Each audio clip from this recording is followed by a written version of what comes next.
তার চেহারা দেখে আমি চমকে উঠলাম। এ তো আরিয়ান। আরিয়ান বলল, কি ভেবেছিলে আমি মারা গিয়েছি? মানে তুমি মুক্তি পেয়ে গেছো? এতই সহজ?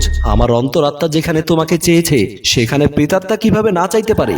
আমি আরিয়ানের হাত ছেড়ে দিয়ে শোয়া থেকে উঠে দাঁড়ালাম। আপুর দিকে তাকিয়ে দেখলাম আপু গভীর ঘুমে মগ্ন। আমার আর আরিয়ানের কোনো শব্দ আপুর কর্ণকুহরে পৌঁছাচ্ছে না। আমি আরিয়ানকে বললাম, তোমার মৃত্যুর পেছনে আমার কোনো হাত নেই। আমার মুখে এমন কথা শুনে আরিয়ান অনেকটা উত্তেজিত হয়ে বলল, আছে মিম, আছে। আমার মৃত্যুর দায়ভার তোমার। তুমি কখনো এই দায়ভার এড়াতে পারো না।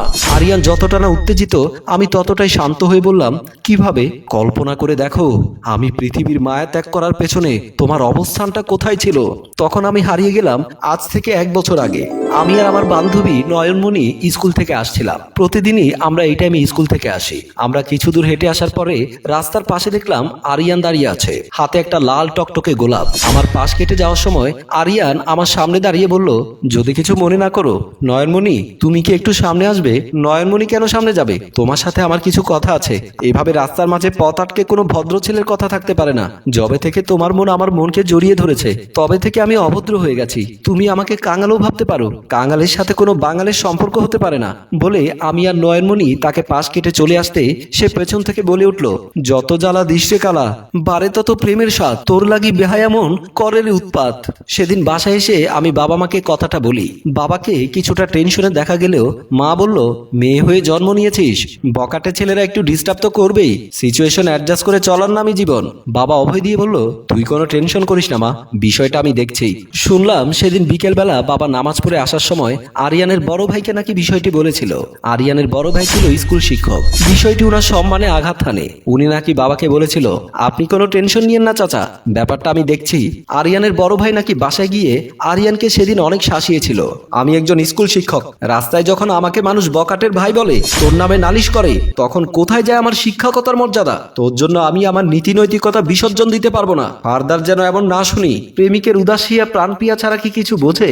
সেদিন আরিয়ানের মনও বোঝেনি। হাত পা শিকলে বেঁধে রাখা যায়, প্রেমিকের মন বেঁধে রাখা যায় না। তাই পরদিন যখন আমরা আবারও স্কুল থেকে আসছিলাম তখন দেখলাম আরিয়ান কিছুটা রুদ্রমূর্তি হয়ে রাস্তার মাঝখানে দাঁড়িয়ে আছে।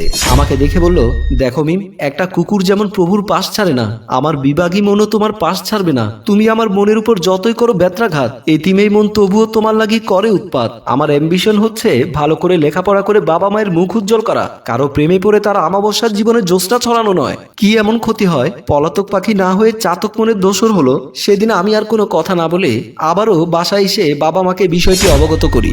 গতবার বাবা মা বিষয়টিকে অতটা সিরিয়াসলি না নিলেও এবার কিন্তু ওনারা নড়ে চড়ে বসেছেন। বাবা এবার রেগে গিয়ে বলল, ইফটিজাররা হচ্ছে সমাজের শত্রু, এদের সাথে কোনো কম্প্রোমাইজ নেই, এদের ছেড়ে দিলে বেড়ে যায়, তাই অঙ্কুরে মূলোৎপাটন করতে হয়। পরের দিন থানায় এ বিষয়ে বৈঠক বসে।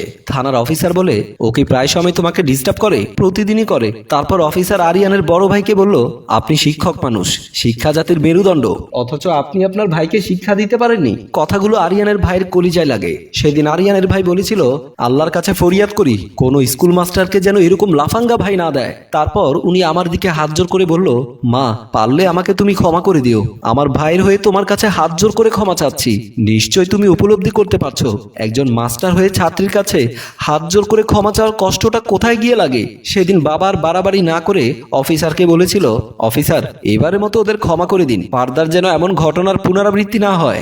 বাবা আমাকে নিয়ে চলে এলো। আমি আর বাবা যখন বাসায় ঢুকি তখন মাকে দেখলাম ড্রয়িং রুমে পায়চারি করছে। আমার ঢোকার সাথে সাথে মা আমাকে জড়িয়ে ধরে বলল, সর্বনাশ তো একটা হয়ে গেছে। আবার কি সর্বনাশ হলো? তোমরা এতক্ষণ কোথায় ছিলে? থানায়? আরিয়ান তার ভাই কি তোমাদের আগে বের হয়েছে না পরে? আমি মিমকে নিয়ে আগেই বের হয়ে গেছি। তারপর ওকে নিয়ে একটু চেয়ারম্যানের অফিসে গিয়েছিলাম। চেয়ারম্যান বিষয়টা ওনাকে না জানিয়ে কেন থানায় গেলাম জানতে চাইলো।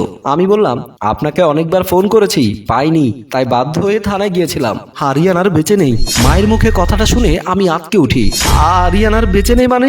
একটু আগে বকুলের মা ফোন করেছিল, আরিয়ান নাকি থানা থেকে বের হওয়ার পর তার ভাই স্কুল মাস্টার তাকে অনেক শাসিয়েছে। সম্ভবত এই অপমান নিতে না পেরে সে ট্রেনের তলায় কাটা পড়েছে। বাবা মাথায় হাত দিয়ে বসে পড়ে। আমি তখন ভয়ে কাঁপছিলাম আর মাকে শক্ত করে জড়িয়ে ধরেছিলাম। আরিয়ান তখন আমাকে বলল, কি এমন ক্ষতি হতো? তোমার অতটুকু বিশাল মনে আমাকে ছোট্ট একটু জায়গা দিলে, হয়তোবা আরিয়ান আরো কিছুদিন পৃথিবীতে বেঁচে থাকতো, তোমার ভালোবাসা নিয়ে জীবনটাকে সাজিয়ে নিত। আমি তোমার ভালোবাসার ওজন বুঝতে পারিনি, তাই এমনটি করেছিলাম। আমার কথা শুনে আরিয়ান হাসছিল। তার হাসির আওয়াজে মনে হচ্ছে বিল্ডিংটা ভেঙে পড়বে। এত বিদঘুটে হাসছে আমি জীবনেও দেখিনি। অথচ আপু নাক ডেকে ঘুমাচ্ছে। আরিয়ানের হাসি আপুর কানে পৌঁছালো না। তার এমন বিদঘুটে হাসির কারণে আমি সেন্সলেস হয়ে মাটিতে লুটিয়ে পড়লাম। আরিয়ান আবারও আমার প্যান্টের ফিতা ধরে টানতে লাগলো।